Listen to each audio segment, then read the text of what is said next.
Novel, Hail the King. Chapter 1, I'm the King. Danger. Protect the king. Someone was screaming like a hen which had lost its eggs. Fei heard the noise.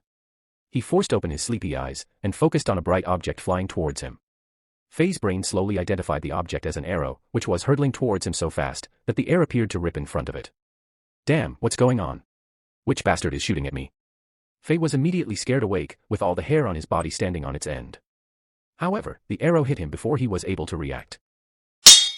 The arrow clanged against his helmet. The arrow had not penetrated but had shook the helmet, disorientating Fei. Fei felt his ears were ringing, the sky and the ground were spinning and stars were circling before his eyes. His body was knocked back, like a Barbie doll blown away by a shotgun. Ugh! He cried out in pain as he felt his body ragdoll through the air. Oh God! The king is wounded. Help! Soldier! Catch the king! Andy! Andy! Why are you still standing there? Go get the priests and mages. Hey! Those son of bitches down there are trying to overtake the castle again. A soldier pointed at the army dressed in black that surrounded the castle. Shit! Someone tell me why they have siege ladders. Archers ready. Shoot! Fei heard the commands being shouted in the chaotic footsteps, while he was still airborne. He was confused. The king. Mages. Priest. Archers. Siege. Where is this? Is this in the middle of a movie shoot? What the hell is going on? Immediately, he felt his body collide with the cold stone floor. His butt made contact with the rock-solid ground first, before his helmeted head smashed into the wall. There were more stars dancing before his eyes. As the noises was getting louder and louder around him, his mind was slowly blacking out again. What king?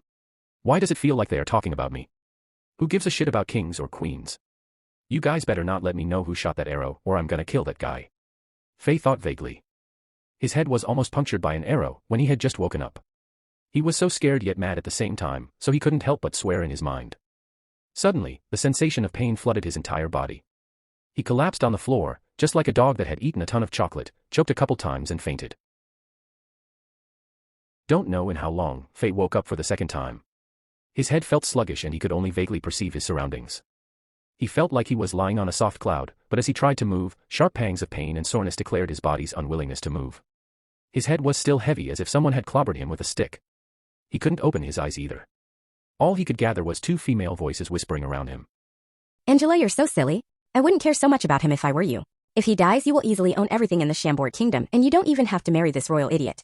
From the crisp voice and sweet giggles, Fei estimated that they were young girls around the age of 15. Watch what you are saying. Another gentle voice interrupted Slight angrily. After a few seconds of pause, as if she is adjusting her attitude, she continued. Emma, my silly little sister, do you know what you are saying? Don't ever say such things. After all, Alexander is my fiancé. Alexander? Who the heck is Alexander? Fei thought. He had absolutely no idea of what was going on.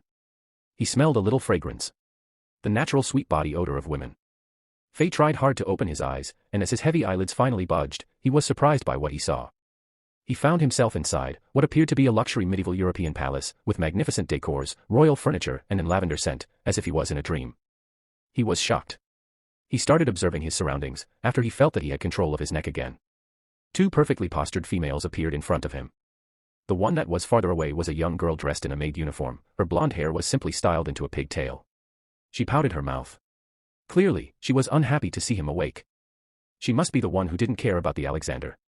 Fei thought, although she is young, she is too cold-blooded. As his sight moved closer, he realized that he was lying on a dark red, gold-gilded king-sized bed. His head was resting on a soft velvet pillow. A beautiful girl was sitting on the side of the bed with worry written all over her face. Her silky black hair was like dark cloud tied together with a purple string. Her skin was paler than snow and smoother than ice. The violet tunic skirt elevated her curves, making her appear like a goddess that most men would dream of seeing. She was just perfect. Fei coughed intentionally to get their attention. You are awake. The black-haired beauty Angela bent over. Her expression quickly became one of surprise and happiness. Alexander, how are you feeling? Are you still in pain? Priest Evan said that you have to rest properly. I am. What happened? Fei didn't know what to say. Right after he said it, he was shocked. He discovered something unbelievable. Angela was using an ancient and weird-sounding language. Although Fei was a student in the graduate program at a university that specialized in language, he never heard of this type of speech. However strangely, he doesn't just understand the language, he can speak it as well. Alexander, did you forget? When you were leading the soldiers protecting the kingdom, a sneaky enemy shot you with an arrow. Thank God you were wearing your helmet, or else you might have had to pay a larger price. Angela explained. She gently placed her left hand on Faye's forehead. It wasn't hot. Surprise flashed through her eyes. Great. Your body temperature is back to normal. Priest Evan said that as long as you don't have a fever, everything will be all right. Alexander, you are a brave king. Me. Alexander. King. Faye didn't know what was going on. That's right, our young and brave king of Chambord. It's all because of you. You appeared on the fortress walls just in time and boosted the morale of our soldiers, so they could fend off another wave of attackers from the invading army. Angela said with a smile on her face. Faye felt strange. For some reason, he felt like the tonality of the girl was like a kindergarten teacher, trying to comfort a crying kid. He is no brave king. Emma, the blonde girl, said with a tone of hostility. If it wasn't for General Bizarre's repeated request, Alexander will go up there voluntarily? I remember that he almost peed his pants when he was putting on his armor. Boosting morale?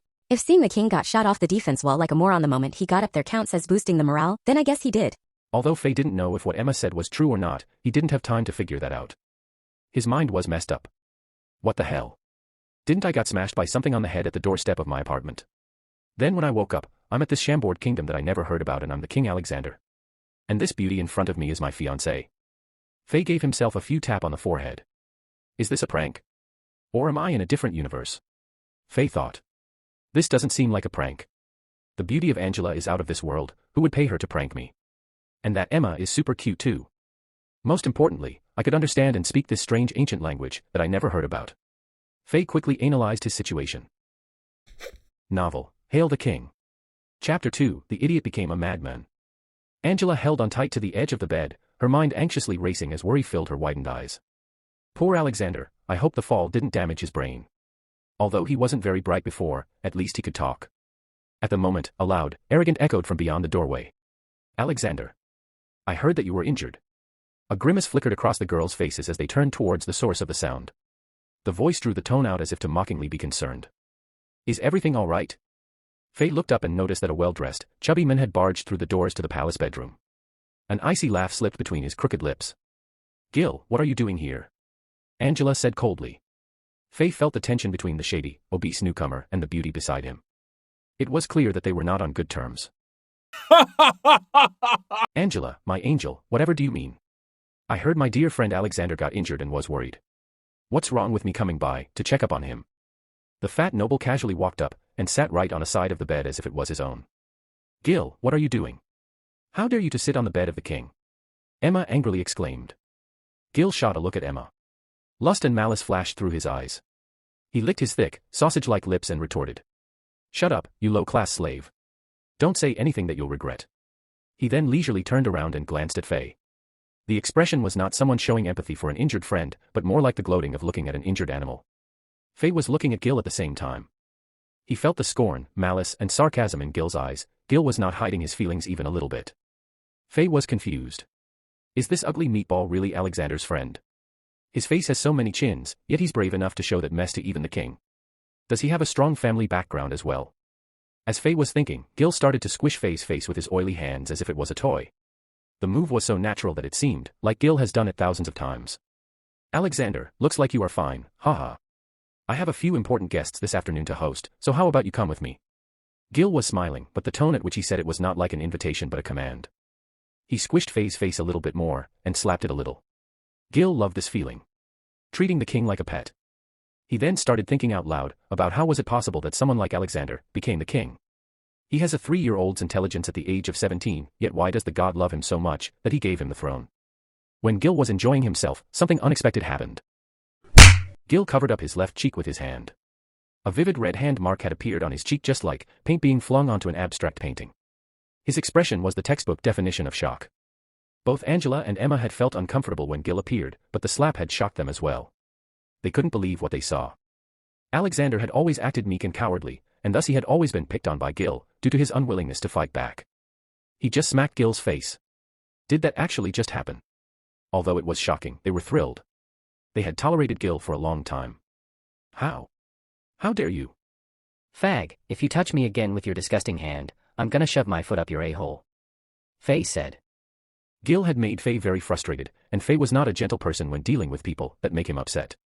Gil shoved a fat sausage finger at Faye and screamed. He was so mad that all the fat on his body was shaking, as if he was a Parkinson-inflicted pudding. How dare you slap me, you bastard?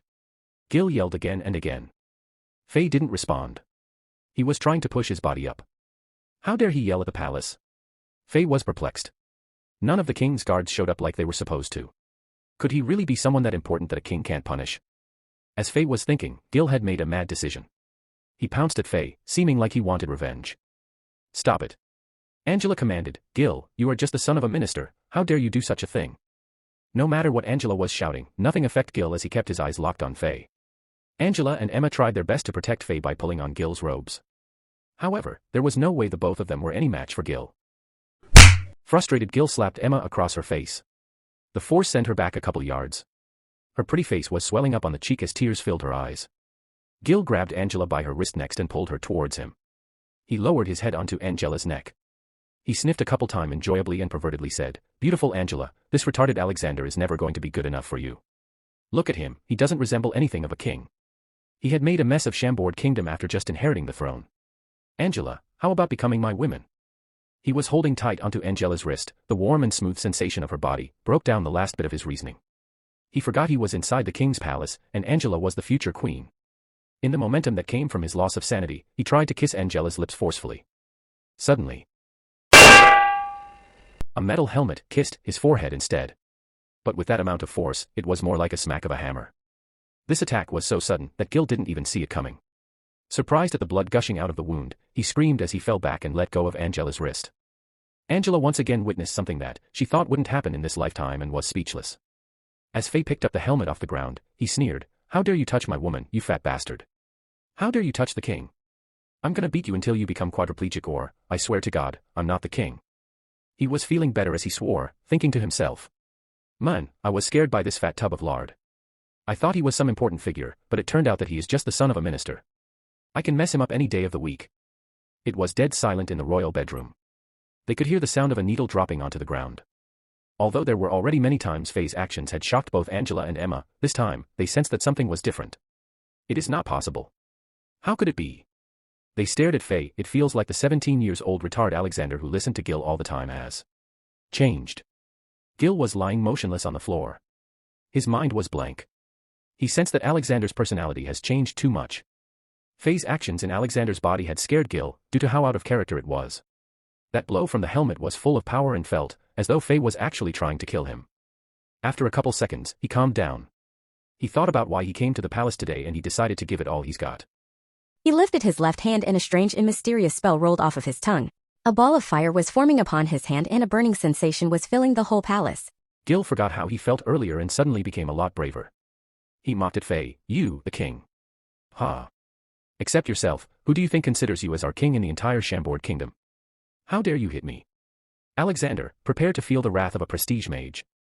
Faye was still posing in a brave posture trying to impress Angela and Emma. But when he saw the fireball forming, his pupil contracted a little. Mage. Holy shit, this dumb fucker is a mage? Looks like he's got some skills. What should I do? Man, I shouldn't have made that decision under impulse. If I knew this, I would have tried to talk him out of it rather than using force. Faye was trying to think of a solution to this hot mess. He looked at the burning fireball on Gil's hand, and the dented helmet in his hand and thought, what the hell is this?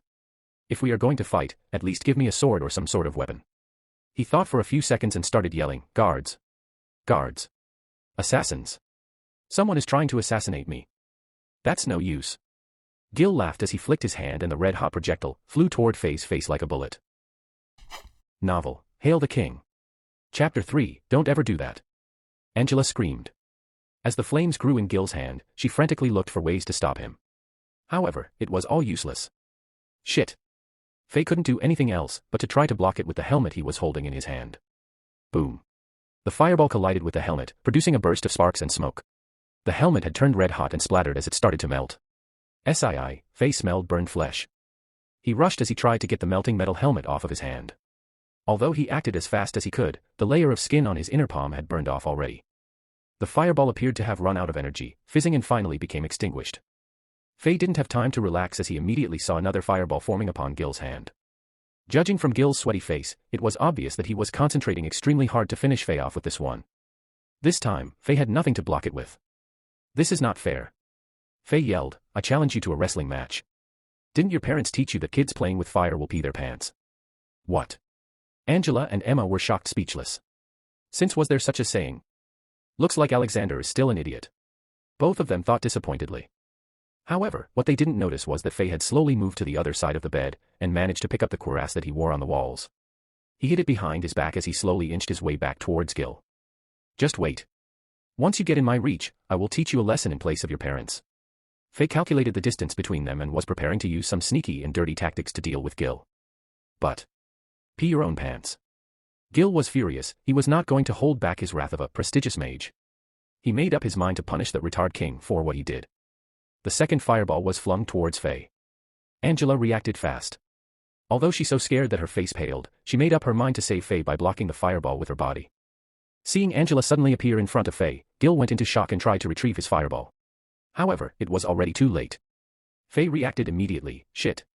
Without thinking, Faye grabbed Angela's shoulder and pressed her against his chest as he turned his body around. He felt the heat scorch across his back. Shit. I'm gonna die. At very moment, a big hand appeared out of nowhere and grabbed the fireball. It gave it a light squeeze, completely indifferent to the extreme heat radiating off of it. Faye watched with wide eyes as the fireball that could melt a metal helmet collapsed like an ice cream in a hot summer day. Hope was restored to Faye as he let go of Angela. A master, he thought. At the same time, the Gil's face froze. He stared at the men who appeared in the palace, his face turning paler than flour and his body starting to shake uncontrollably. Like a mouse that saw a cat, Gil was so scared that his voice turned into a completely different tone. Mr. Lampard, why are you here? Gil started sweating like crazy as he tried to explain himself. This, Mr. Lampard, didn't even look at Gil. He turned around and slightly bowed to Angela respectfully, and then looked at Faye coldly and said, Alexander, your majesty. Faye took a detailed look at this master. In front of him stood a handsome, 6'5" Caucasian man. With hair so red and vivid, it looked like a mane of burning fire. What stood out the most was the huge 5-foot-long sword he was carrying on his back. It was as black as coal and looked to weigh about 200 pounds. The thing that confused Faye was that, although this master was strong, his face was a bit pale. Faye guessed that he may have been injured in the siege. Faye also felt strange. Lampard saved him, but he wasn't very friendly towards him. Faye sensed a little bit of sad and hopelessness in his stares. Faye didn't know who he really was, so he just nodded in response. Mr. Lampard, can I go now? Gil was extremely scared. Lampard didn't even look at him. Go. Aren't you going to explain your offensive behavior towards the king? Explain. Well, I was only joking. Yeah. Joking. I had grown up with him, right? I just didn't control my magic properly. I'm only a novice mage, not even a star rank. Gil quickly found an excuse. He was bullshitting so fluently that he almost believed in what he was saying. As he was spewing out excuses, he sensed a cold stare as sharp as a blade on his neck from Lampard. He knew that this man could kill him as easily as an ant. He was scared to continue to say anything, so he shut himself up and sheepishly smiled. Lampard had a disgusted look on his face. He closed his hand and everyone in the palace felt an invisible pressure. But Lampard's face showed that he had thought of something. He hesitated a bit, then opened his palm again and the pressure was gone. Get out of here. There's no next time. Lampard said as if he was shooing away a fly. Okay. Gil was relieved like a prisoner who received death penalty just got a pardon. He exhaled rapidly and bowed down to the tall man carrying the sword. Wait. As Gil was preparing to leave this place, Faye suddenly stopped him. Gil looked at Lampard, but the old man didn't say a word. He had to stop and listen to what Faye had to say. Faye gave his widest smile as he got closer and closer to Gil. He casually put his hand onto Gil's shoulder. Everyone thought the king was going to say something to comfort Gil because of his friendliness. However, he didn't say anything and started to slap Gil on the face like crazy. Don't ever do that again. Don't ever do that again. He kept on yelling as he was slapping. The sound of the slaps almost formed a symphony. Faye's action sent Angela and Emma into a shock once more. The cold-faced Lampard was surprised by this as well. Is this brutal and crazy man the king? Is this really the idiot King Alexander? Poor Gil didn't know what to do. The appearance of Lampard had scared him into not using his abilities, and now he's afraid to even defend himself against Faye's assault. Gil regretted what he did as Faye gets his revenge. If I knew Alexander became this shameless after being shot by an arrow, I'd never have come here. He cried in his mind. Faye finally stopped as his hand became numb. Gil thought his nightmare was over as he stopped sniveling like a dog. Who knew that Faye rubbed his hands and kicked Gil right in the nether regions? He screamed in pain. His body quickly reacted by mimicking a fried shrimp. He bent his back and started to desperately crawl out of the palace, as if he was escaping hell. He had finally learned his lesson, and didn't want to ever see this insane king ever again. You got lucky this time. Fei yelled at Gil. He was a simple man.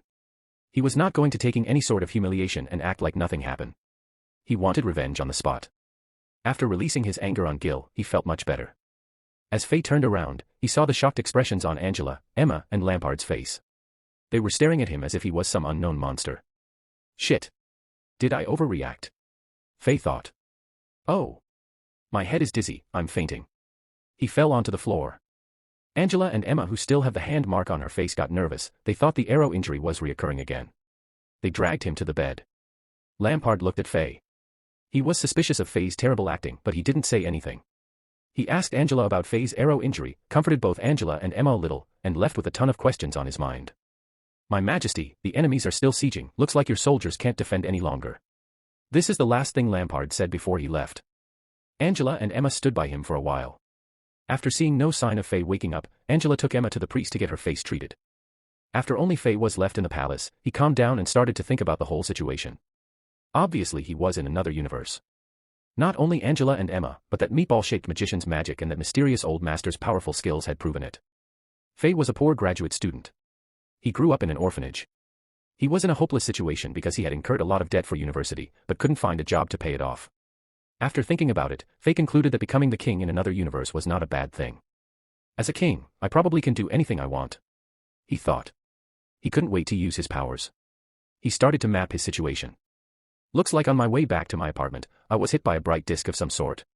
I'm probably died on the spot, but somehow my soul came to this universe and possessed the body of this Alexander. From what has happened, Fei pieced together that this young king only had the intelligence of a 3-year-old. He didn't know what had happened to the last king, but the throne was taken by this Alexander. Obviously, all the ministers were opposed to this young king. Fei remembered getting shot by an arrow and then waking up in this bed. Probably by the time on the wall, my soul had just gained possession of this body. I'm not sure where the original Alexander went, but I'm the new Alexander now. The original Alexander the king was really an idiot. Fei possessed his body and for sure took over his memories as well. All he got was the basic information such as the language spoken in this kingdom, and some simple hobbies that the previous tenant of this body had. Other than that, Fei had no idea how big this kingdom was and how everything else worked. He only knew Angela, his fiancée, after he woke up in this world for the first time, and he had no recollection of Gil and Lampard. Thank God this guy was dumb. From now on when I mimic him, no one can tell I'm someone different. Fei touched his chin and nodded. But suddenly, he remembered something else. Before Lampard left, he mentioned something about enemies sieging the castle, and that the soldiers can't defend any longer. Damn it. Fei almost jumped out of the bed. Am I going to be a slave right after I became the king? The pressure of survival and reality scared Fei. Maybe I should pack up and sneak out of here. Shit. How can I sneak out when the enemies have already surrounded the castle? Can Master Lampard kill them? Wait, he is just one man, how can he face off an army? Plus, the enemies probably have masters too. Fei had no idea how he was going to get out of this situation. When he was on Earth, he was just a student. He had no talent in military nor in fighting. The best he could do was to handle a drunk dude at the bar. If you want him to lead an army, he didn't have enough strength to wear a full metal armor. Fei was furious.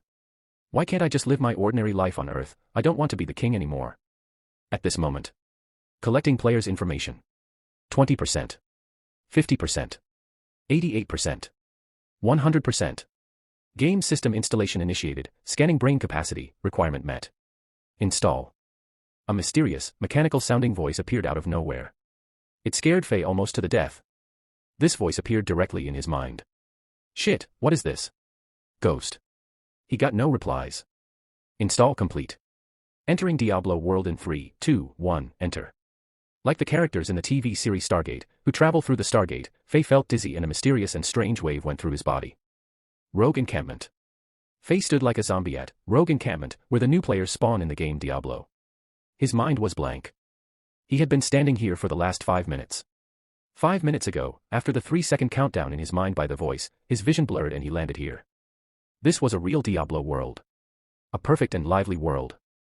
This was the conclusion Fei came to after the 5 minutes. The sky was dark and the rain was pouring down. An unknown dark green, bryophyte had grown all over the ground. Dark soil appeared further away. The camp was empty. Cluck, cluck, cluck, only a few hungry hens were seeking food in the rain. A cold breeze blew through Fei and he shook in the cold. The vivid sensation from every nerve in his body reminded him that this was real, this was a real world, not a stiff 2D computerized screen. Novel, Hail the King. Chapter 4, Barbarian, Fei. Why am I here? What happened? The recent events left confused Fei even more. The only thing he knew for sure was that he had magically appeared in this Diablo world, after that mysteriously cold voice read off some familiar loading screen lingo. Looking around, Fei saw that he had become a barbarian, which Fei recognized was one of the game characters. The rusty hand axe appeared in his right hand, and a battered junk-like buckler in his left. It didn't take long for Fei to subconsciously understand his status in the game.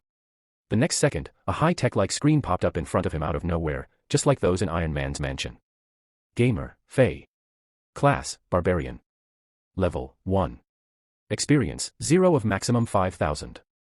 Strength, 30, Dexterity, 20, Intelligence, 10, Vitality, 20. Damage, 3 to 7, Accuracy, 102, Armor, 11, Endurance, 92. Health, 45, Resource, Fury 10. Fire Resistance, 0, Cold Resistance, 0. Lightning Resistance, 0, Poison Resistance, 0. These are my attributes in the game. Fei saw his name on the top of the screen. What the heck? I just became the king, and now I'm in a game world. And a barbarian. No. At least let me be classier like a wizard or a crusader. At this moment, an armored man in blue rushed over. Greetings, stranger. I'm not surprised to see your kind here. Many adventurers have traveled this way since the recent troubles began. No doubt you've heard about the tragedy that befell the town of Tristram. Some say that Diablo, the Lord of Terror, walks the world again. The man just went on and on with his dialogue. Fei's jaw dropped. As one of the original fans of Diablo, Fei could immediately see that this man was Wuxia, a NPC, non-playable character, from the rogue encampment, by the way he dressed and his dialogue lines. Every time a new player spawns, this dude will run to the player with a big golden question mark over his head. Fei observed him while listening to his lines. Neither his movement nor his facial expression felt like an NPC. If Fei didn't recognize this man, he would have thought that Wuxia was a real person. Even the heat that he exhaled while speaking turned into a white fog in this cold air. Fei even felt the moist sensation from it. I'm not sure if the NPCs in this world have any intelligence. After Wuxia finished his long speech, Fei purposely asked a few questions. Hey, what's your mother's maiden name? What street did you grow up on? However, Wuxia didn't bother answering him. He just walked away after he finished. He still left Fei clueless. After thinking for a while, Fei decided to go find another person. Priestess Akira. From his gaming memory, if he remembered correctly, the first ever quest in Diablo's first map, Rogue Encampment, was from her, a high priestess from the Sisterhood of the Sightless Eye. On top of that, she was also the leader of the Rogue Encampment, so Fei had to find her if he wants to know what was going on. The streets were quiet and lifeless. Fei passed through a few tents and fences, and finally spotted Priestess Akira's tent behind a wooden cage wagon. There were lots of weirdly shaped bottles and jars surrounding the tent. Fei was quite far away and could already smell the strange odors coming from them. Akira, who was wearing a purple nun robe, was standing in front of the tent. Fei walked over and a golden question mark appeared above Akira's head. I am Akira, High Priestess of the Sisterhood of the Sightless Eye. I welcome you, traveler. Akira started to introduce herself, the same as in the original game. As expected, after the conversation, she gave Fei a quest. The Den of Evil, kill all the evil creatures in an evil cave at Bloodmoor, just outside of the Rogue Encampment. It's exactly as Fei remembered. A red button was projected on the left side of Fei's vision. He pressed the button and a detailed description came up. It looked like there weren't any other choice, so he accepted the quest. Fei tried to organize his words to appear more sophisticated. Honorable Akira, may I know more information about this place? He wanted to know if any of the NPCs had any intelligence, and he hoped he could get some clues about why he appeared in this world. Young traveler, you have to complete your quest first before you can know more. Akira's answer surprised Fei. This is not something that was scripted in the original game. That showed that in this world, NPCs had some freedom, and that they aren't some rigid pre-programmed code. Fei wanted to ask more, but Akira turned around and went into her tent. He tried to follow her but was blocked by a mysterious force, and couldn't get within 1 meter of the entrance. Looks like I have to complete the quest first.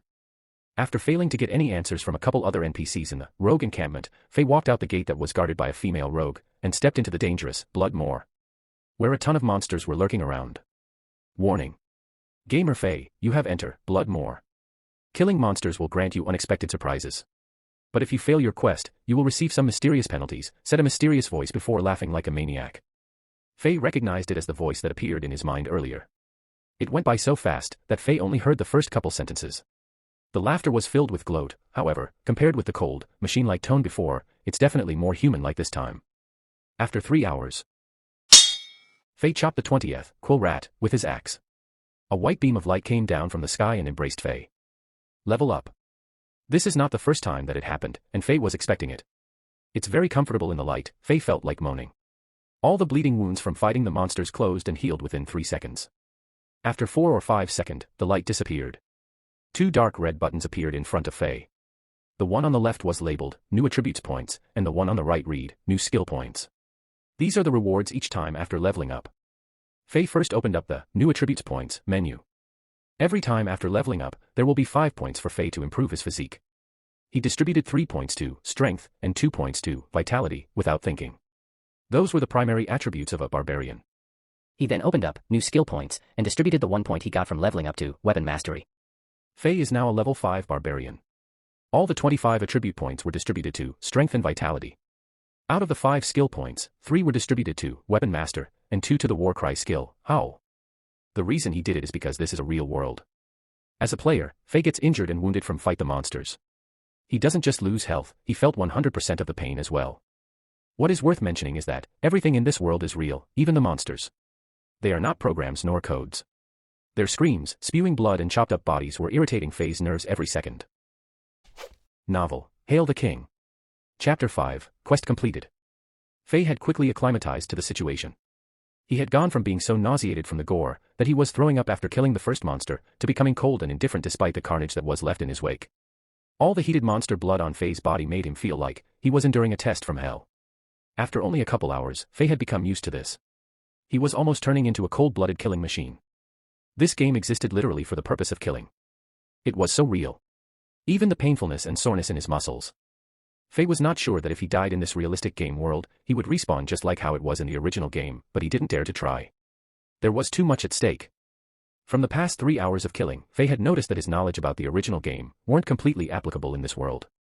He was trying his best to establish a rough understanding about the natural order of this world. In this cruel, bloody world, strength and vitality were the most important attributes to a barbarian.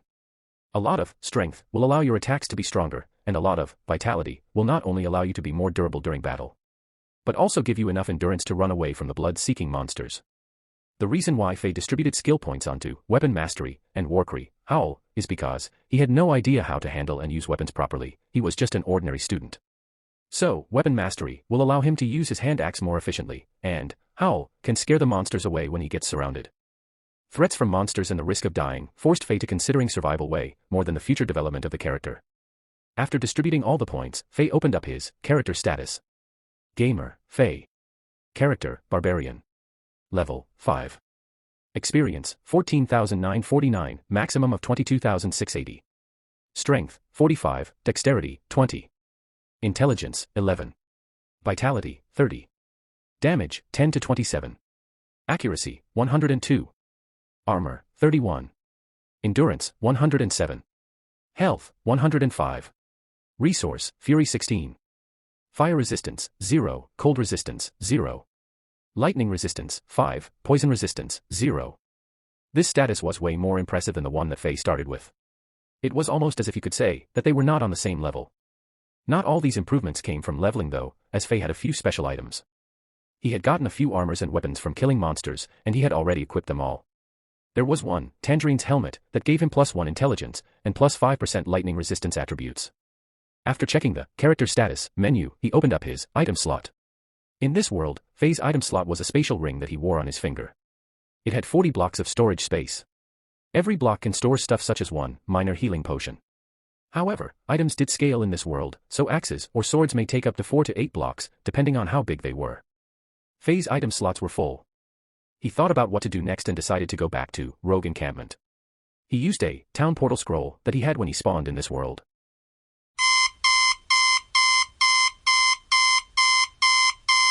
A 3-meter-high, blue lighting oval appeared with a slight buzzing noise. Fei hesitated a little bit and stepped into it. As Fei expected, he stepped into the Rogue Encampment when left the portal on the other side. Suddenly, he felt nauseous.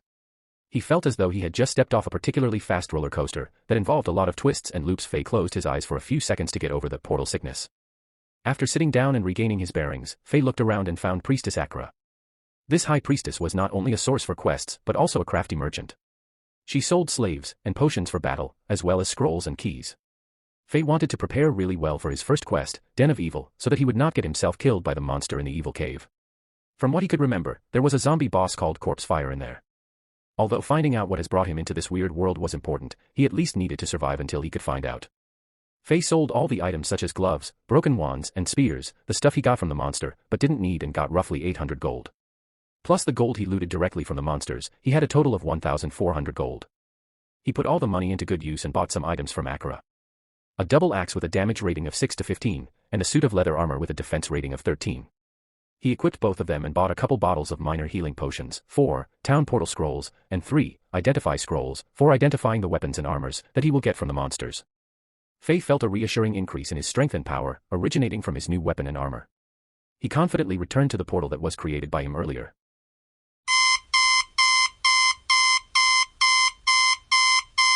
After returning to the dangerous Blood Moor, following the slight buzz, Fei found the Den of Evil on his map, and headed that direction carefully. After looking at the situation within the cave, Fei thanked past Fei for his cautious preparations. In this world, monsters in caves and dens seem to be more aggressive and brutal than the ones on the moor. There were not only quill rats, zombies, fallen shaman and vampire, who could cast fireballs, which were common monsters that Fei saw on the moor. But also this monster called Gargantuan Beast, who looked like an ape. It had powerful attacks and thick skin for defense. Fei started his wipeout mission in the den. Since he was level 5, his damage and defense was high enough for him to breeze through the regular monsters. Blood was spilling, monsters were screaming, and Fei furiously hacked his way through the cave. Fei had become the spitting image of a grim reaper, covered in blood as he cut through the swathes of monsters coming his way. His double axe split the monsters lengthwise like a samurai sword through hot butter. Even when there was a crowd of monsters, he would sprint to the center of them and use his skill howl so that he could finish them off one by one after they were scared and running away. He also saw a lot of ruined human corpses in the den. Some were on the ground, some were chained onto the pillars, with intestines falling out and missing eyeballs. Even some female rogues were assaulted by these hideous monsters. With flies circling around these rotten corpses, the scenes were too horrifying for anyone to look at. Fei's mind was filled with anger. Although Fei knew that this scenario originated from a game, he couldn't help but to situate himself as a human of this world. With all the anger burning in his chest, he went into this mad mode, where he smashed and crushed monsters like they were nothing. Finally, after God knows how long, when the last monster in front of Fei had died screaming in its own blood, beams of golden light fell from the sky and shined up every corner of the den. Shortly after, a familiar voice spoke in Fei's mind. Congratulations, Gamer Fei. You have completed Priestess Akira's quest, and passed the first test of this Diablo world. Now you shall return to Rogue Encampment and receive your prizes from Akira. This voice cleared Fei's mind. He breathed heavily and glanced at his surroundings. He was surprised to find out that all the monsters had been killed by him already. Even the boss of the den, Corpse Fire, was dead on the ground. A pile of gold coins and various items was lying around the mess that had become of its body. Did I go crazy? Fei thought about what had happened. He couldn't believe what he saw in the game world triggered his deep anger. However, it wasn't his fault, this world is too real. Anyone would feel the same way. He stood there for a while and then started to clean up Battleground. The gold coins didn't take any blocks in the item slot, so he picked them up first. Then he started to pick up the more valuable items from Corpse Fire. 2 magic items had drawn Fei's attention. He drooled as the 2 items glowed in a soft blue light. But... shit. A grim wand, and a javelin. Are you serious? Why aren't there any barbarian items? After actually inspecting what those 2 items were, Fei was super disappointed. It was like seeing a lake in the middle of the desert, when you are also dying of thirst, and realizing it was only a mirage after. Screw my luck. There was nothing Fei could do about it. He picked 2 unidentified magic items and planned to sell them off to Akira for a good price. After he picked everything up, he used a town portal scroll. He was ready to go back to Rogue Encampment and claim his rewards from Akira. He also wanted to ask her about how and why he appeared in this game world. This question was bothering him for a long time. At this moment, the mysterious, cold voice spoke again. Warning. You have reached the maximum gaming time for today. Exiting countdown, 3, 2, 1, exiting. Novel, Hail the King. Chapter 6, Unexpected Power. Fei was startled. Max gaming time for today. What's that? He wasn't expecting something like this to happen, just as he was just getting ready to go back to the Rogue Encampment. Fei's vision blurred the next second. The whole world started to twist and fade right in front of his eyes. Then complete darkness hit him.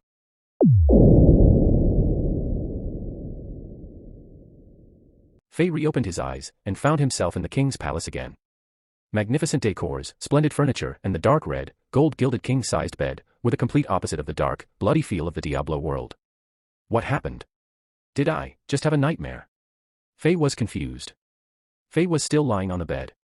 The only difference between pre-nightmare and post-nightmare was that he felt very hot and was dripping sweat, as if he just came out of a sauna room. He pushed himself up the bed, and surprisingly found out that the dizziness he felt when he just woke up in this world disappeared, so were the pain from his head and chest injuries. How did? Was that not a dream? Faye subconsciously felt that something special had happened to him, but he couldn't point out where. The whole palace was quiet. No one was around. Faye got out of the bed, and stretched a little. The sound of ripping cloth. Faye's white night turtleneck shirt suddenly got teared open on many spots. If you looked at him at that moment, you would probably conclude that he was a homeless guy, judging from the ripped shirt, as well as his torn pants. Damn, what is this? Faye got a little scared. All the stuff that happened to him made his nerves a little bit weaker. He felt as though he was close to having a mental breakdown. He looked down and upon closer inspection, he realized that the clothes he was wearing was a little bit small for his size. When he was stretching, he easily tore open the uncomfortably small clothing. What's this pitiful quality? Who makes such clothes for a king? Wind breezed through the palace, and Faye felt the chill. He was almost naked. Crap, I have to find something to wear. Faye glanced around the palace and found a wardrobe-like piece of furniture. He opened it up and found that there were many luxurious clothing in it. He picked out a fitting black night shirt and pants. He put them on and walked toward the mirror. The man in the mirror shocked Faye. It was a man about 6 feet tall. His shoulder-long black hair was bundled to the back of his head by a ruby hair ring. His handsome, manly face and ripped body could make any women fall for him. God damn. This handsome son of gun in the mirror is me. Faye wouldn't believe it, it was unreal for him. After the dancing around sketchily in front of the mirror, and seeing that the man in the mirror mirrored his movements, he finally accepted it. Man, oh man, oh man. Although that Alexander was a retard, but he's got quite a face.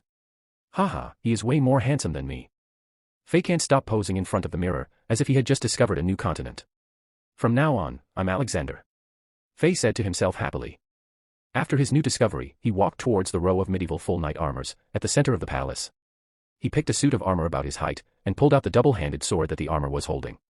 He swung the sword forcefully, trying to get a feel of power and being a king. But after he did that, his facial expression went weird. How is this so light? This isn't a plastic toy, is it? A majestic 5 feet long double-handed sword had to weigh at least 30 to 40 pounds. But Faye felt like he was holding a feather, there was no weight to it at all. It was strange. Faye struck the full metal armor with the sword just to see if the sword was a toy or not. But the unexpected happened. The armor was 1 centimeter thick. The sword went through it easily, as if Faye was cutting through a piece of paper. The strike cut the armor in half, with the upper half of the armor shortly landing on the ground and making another sound. Holy shit. Although Faye didn't believe in God or ghosts, but there was no other way to explain what had happened. Why am I so strong now? Faye subconsciously swung the sword again, but he still didn't feel any weight. The double-handed sword was clearly a real weapon. This feeling. Faye closed his eye trying to remember the way he handled the sword. It felt the same as when he was a barbarian in the dream, swinging the double-handed axe at the monsters. Did I? Faye was shocked. Did I bring back the power of my barbarian character from the dream into the real world?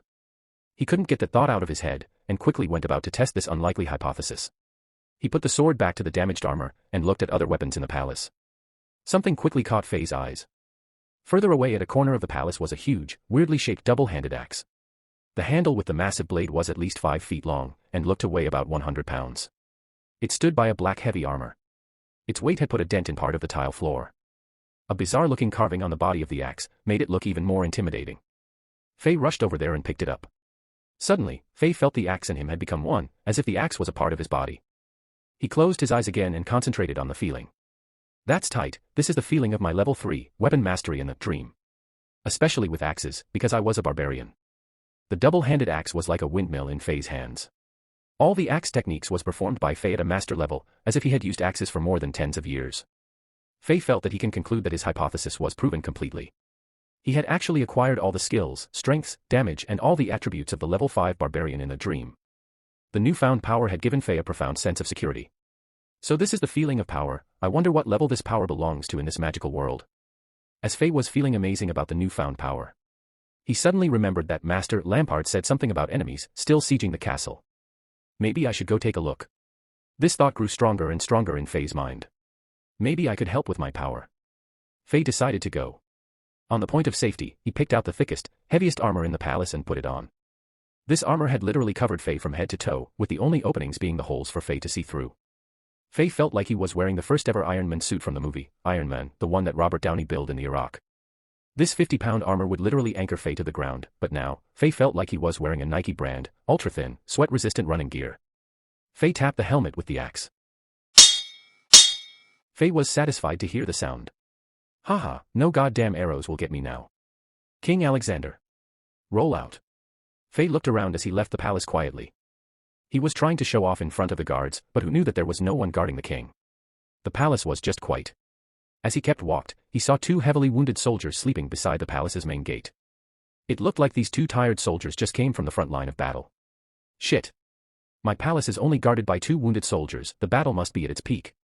The battle cries were getting louder and louder, as Faye got closer and closer to the main gate of the castle. There is no time to waste. Faye thought as he started sprint even faster. Novel, Hail the King. Chapter 7, Failing Defense Line. Chambord Castle. Everyone's ears was filled with mournful screams and loud battle cries. Both the attackers and the defenders were giving the battle everything they got. It was either you die or I die. Waves of enemies who were wearing black, light armor was charging at the castle like a black tsunami. The 3 huge siege ladders were like war monsters, the barbs on the ladder hooked onto the edges of battlements, constantly sending more enemies to fight the defenders on the walls. The hooks made the siege ladders hard to get rid of, and squads of around 30 enemies were fighting aggressively to protect the ladders. As time went on, more and more enemies had gotten onto the walls of the castle. It was not a good situation for Chambord Castle, there were 10 times more enemies than the Chambord soldiers. Pierce? Pierce? Where are you? You son of a bitch. A huge 6'8" man, who had black hair and was wearing a vest of chainmail turned back, and yelled as he was slashing at an enemy. Pierce, pick some big guys and get rid of those fucking ladders. Quick. Yes sir. Not too far away, white-haired Pierce was soaked in blood. It was already hard to tell what was his and what was from the enemies he had slain. As he heard the command, he waved at a couple soldiers close to him. Come on guys, let's go.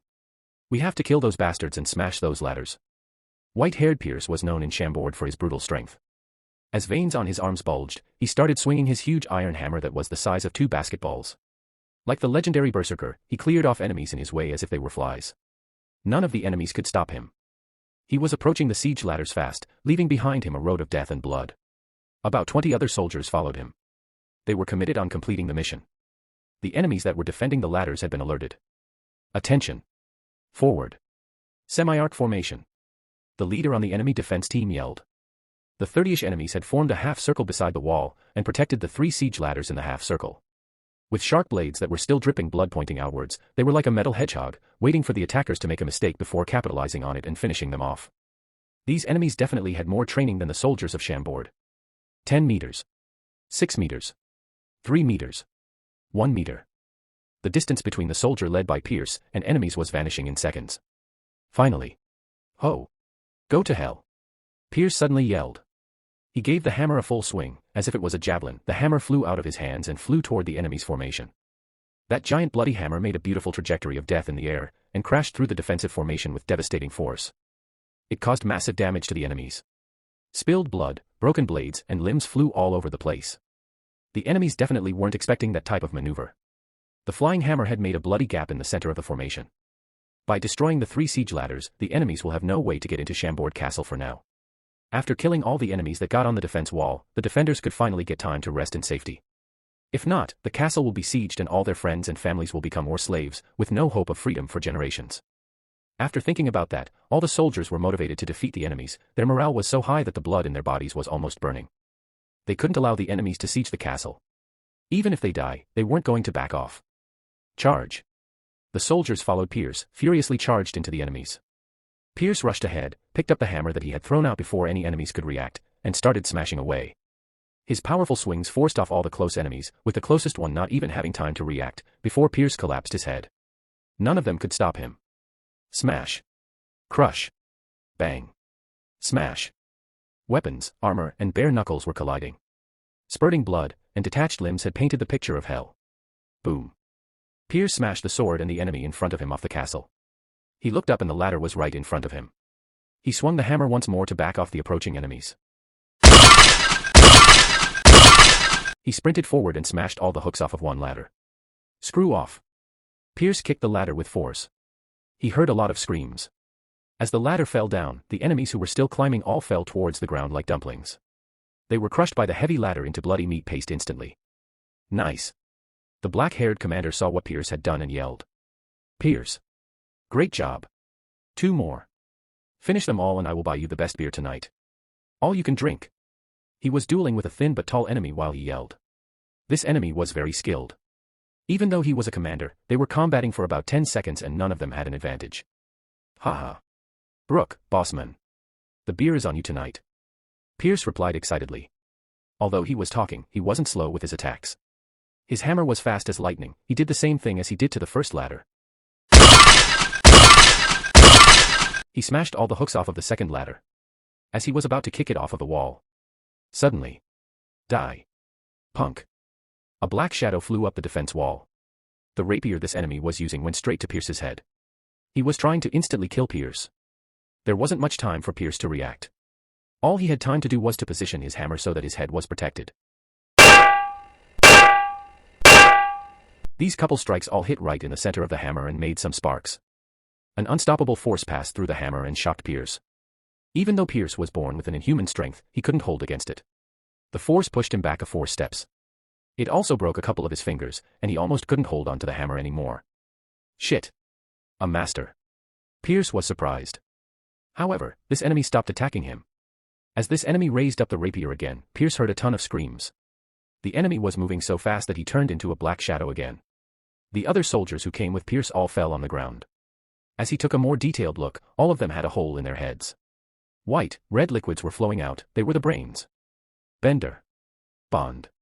Tony. My brothers. Pierce cried. He couldn't take what he saw, almost fainting from shock. His best friends who he was having fun with last night at the bar, and he was trusting and loving a moment ago had been killed right in front of him. He felt like the sky had fallen down. Die. Demon. Pierce yelled. He forgot about the wounds on his body. He stared at this enemy, gave up all the attempts to defense and charged ahead. This enemy had left more nasty wounds on Pierce's body and Pierce couldn't even touch him. But Pierce didn't care, he just kept on swinging his hammer. Haha, that's no use. This enemy laughed. He sounded like a crow. The rapier was too fast and this enemy was too strong. This enemy moved again, the rapier was aiming at Pierce's head again. Pierce tilted his body as if he was trying to dodge the strike, but the rapier went through his right shoulder easily. This enemy smiled disdainfully, he was going to pull out the rapier and end Pierce's life. But he was surprised to find out that he couldn't pull out the rapier no more. Blood spurted out of Pierce's mouth. But this white-haired man started laughing.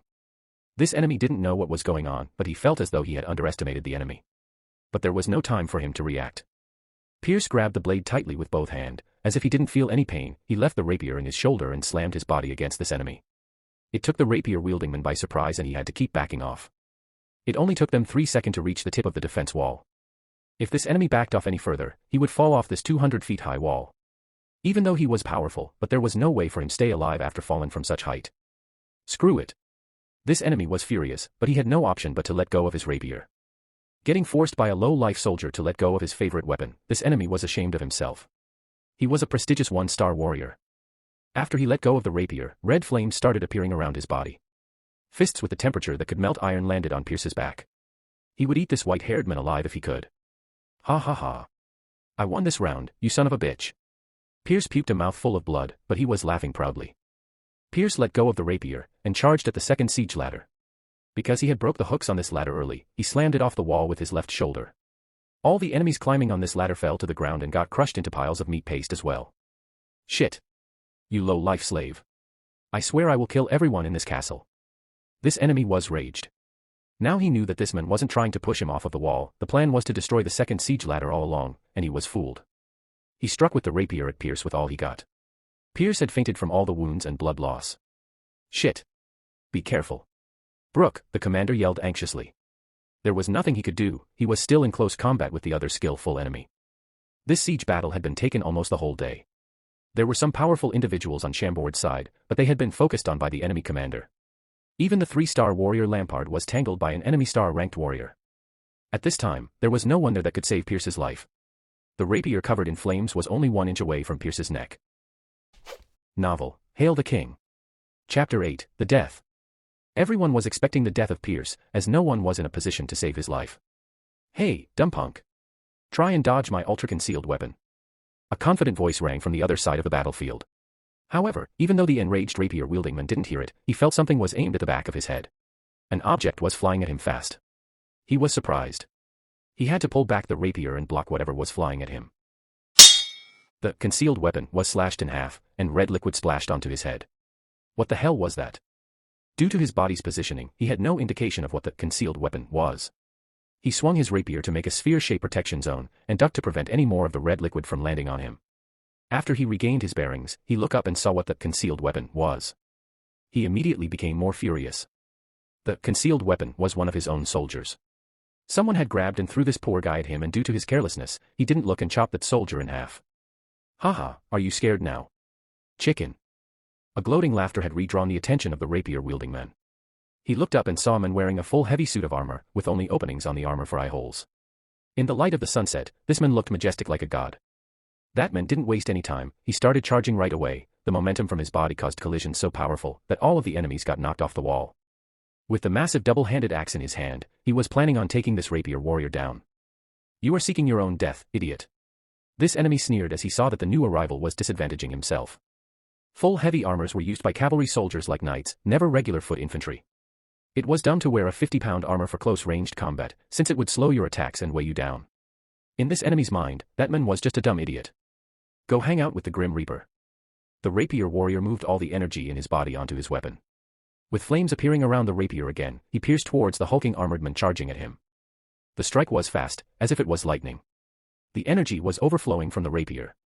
This enemy had unleashed all his powers as a one-star warrior. He was confident that he could kill this heavy armored man with this strike. On the other hand, the fully armored Iron Man was still charging, with no signs of slowing down. Like a dumbass in others' eyes, he wasn't even in a proper charging position. When soldiers charge, they would bend their backs and keep their weight low. With his chest wide open and back straight, that man was literally running into the blade. The enemy started laughing. Haha, there is no way you can make it out of here alive. But sparks flashed. The laughter suddenly stopped and the smile froze on the warrior's face. The huge axe that man was dragging appeared in front of him from an impossible angle, and collided with the rapier right on the tip. How? This enemy was stunned. Striking the tip of my rapier with the axe, when both of us were moving so fast. That could only be the technique of the god of war. Shit, this man was toying with me. This enemy immediately regretted his decision and tried to back off. But it was too late.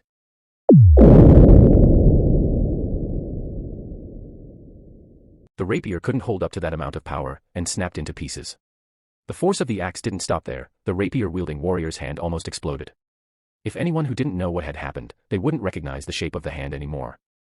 The momentum continued traveling upwards, and the veins in his right arm, that was holding the rapier, bulged and his skin ruptured. The huge noise had disturbed everyone on the battleground. All the fighter of Chambord and the enemies had stopped fighting for a second, and glanced to look at what had happened. Holy crap. God. To chip a rapier from the tip, what kind of power was that? Everyone thought. But what was more surprising was yet to come. The huge axe had turned into a shadow in that man's hand. It was moving so fast that no one's eyes could follow the movements of the axe. As the one who was in extreme danger, this ex-rapier-wielding warrior has fallen into a position where he had never been at before. He was the only one on the battlefield that saw the axe coming for his waist. That man was trying to chop him in half with that horizontal strike. Shit. This enemy was devastated. He no longer had a weapon and had fallen into an enormous disadvantage all of a sudden. He tapped his feet onto the ground and jumped up trying to dodge that vicious attack. He shot up 5 feet high, almost like he was flying up. But the axe seemed to bend the rules of physics. It didn't follow through the horizontal trajectory that this enemy had thought. Instead, it followed this enemy straight up into the air. This enemy was in midair, so there was nothing he could do to dodge or block this attack. It sounded like the tearing of a piece of paper. The axe had went through this enemy, from the bottom of his crouch to the top of his head. Because it happened so fast, as if this enemy didn't have time to react to what had happened, he was still one piece when he landed on the ground. After a brief moment, this enemy tried to reach out his hand. His facial expression was just dead. This small movement was like the call to the Grim Reaper. Suddenly, a tiny bloody seam appeared on his body. He looked down on his body, not believing what was happening. There wasn't time for his last wail. Blood started spurting out. The body was separated symmetrically from bottom up. The white intestines, chopped internal organs and the slimy brain fell all over the place. This prestigious one-star warrior, who was decimating the defenders of the castles less than 5 minutes ago, couldn't be more dead than that. Novel title, Hail the King. Chapter 9, The Enemies. One strike. Only one strike and a one-star warrior was decimated. Both the Chambord soldiers and the enemy were shocked. They all looked at that man as if he was a dragon in the human form.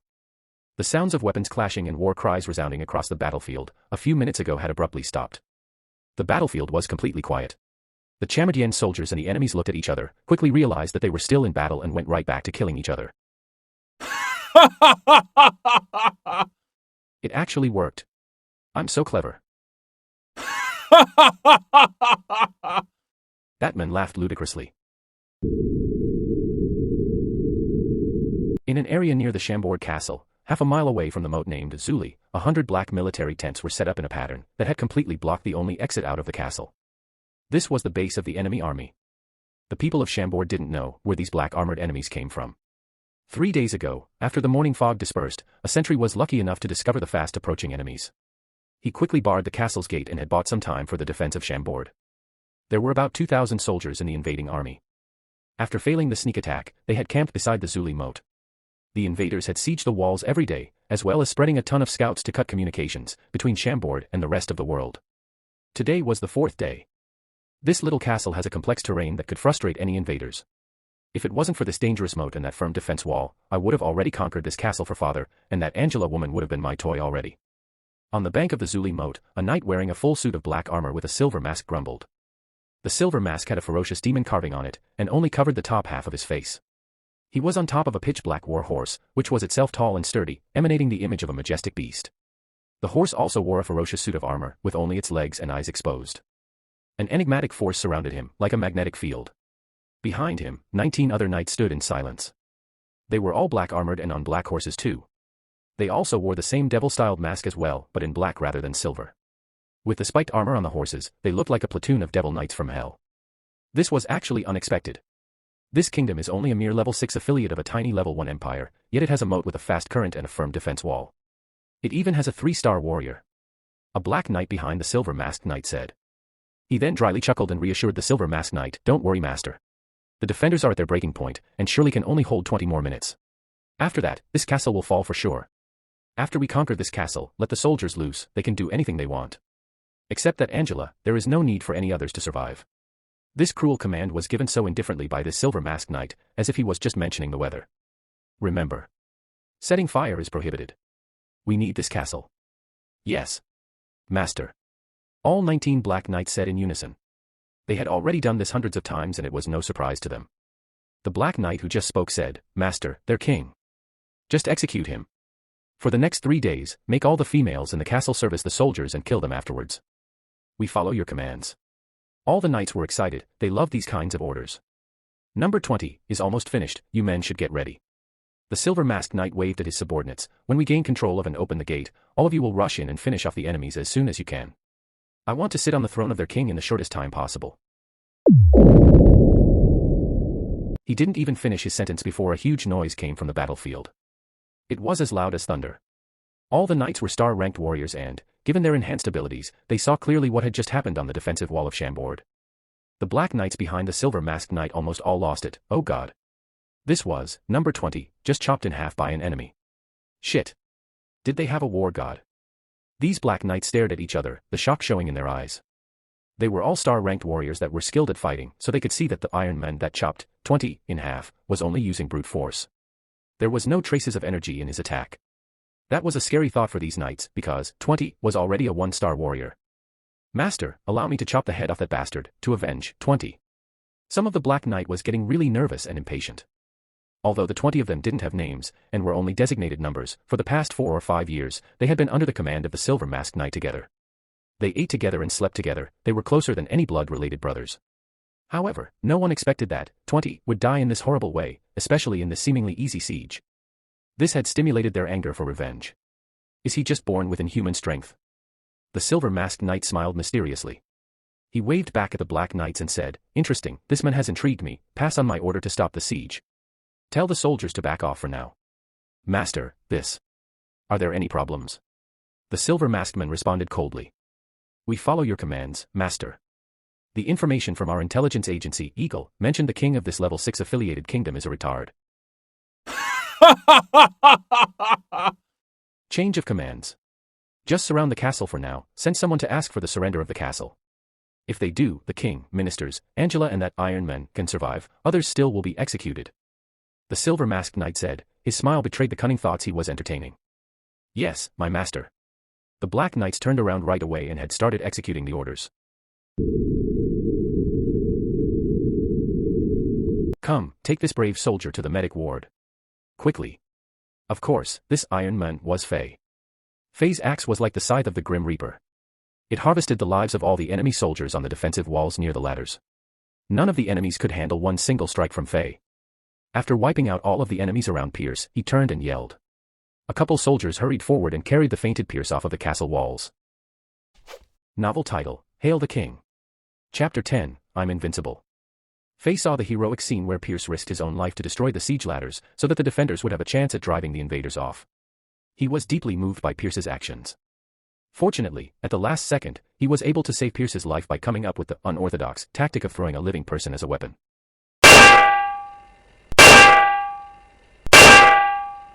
Wielding the massive double-handed axe with a great amount of force, Fei crushed enemy warriors wherever he went. Great job. Sir Warrior.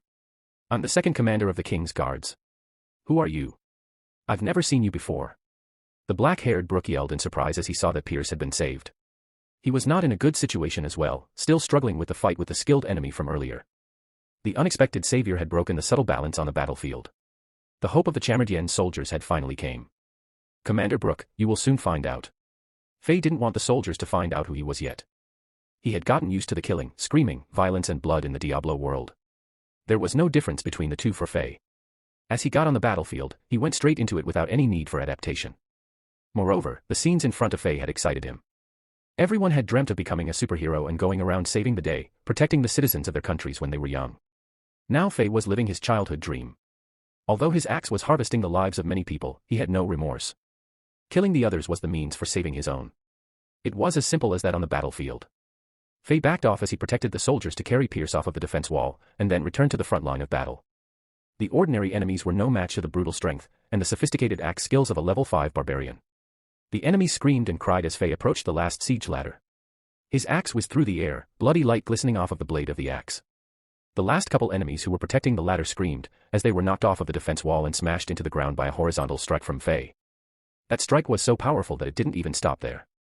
As Fei followed through the strike, his axe bashed into the battlement of the defense wall. Dusts and sparks flew everywhere. The 1-foot-thick battlement broke off and smashed into the enemies outside of the castle and bellowed up dust. The siege ladder that was secured onto this battlement was dragged alongside with it. The ladder flipped 360 degrees in midair with enemies still clenching onto it, and crashed into the Zuli moat hundreds of yards away. Such strength. Everyone on the battlefield was shocked again by Fei. The morale of the soldiers of Chambord was boosted by the new reinforcement. Their hope of winning increased dramatically. On the other hand, the enemies was scared to death by Fei. No one in their right mind wanted to face him. But Fei didn't stop there. His next move had maximized the power and effect of individual heroism on the battlefield. The king's soldiers, rise up and battle. For our kingdom. For our fathers and mothers. For our wives and children. After his successful attempt on destroying the siege ladder, he raised up his gigantic axe. With the soft glow of golden light from the sunset encompassing his armor, he roared like an invincible god. Suddenly, an invisible, yet vehement force spread from Fei's roar. Like a tsunami, it brutally blew into the crowds of enemies. As if they saw something horrifying, all the enemies within 5 yards of Fei threw their weapon on the ground, and started screaming and sprinting away from Fei as fast as they could. Some of them were so scared that they jumped off of the 200-feet wall. Barbarians' war cry.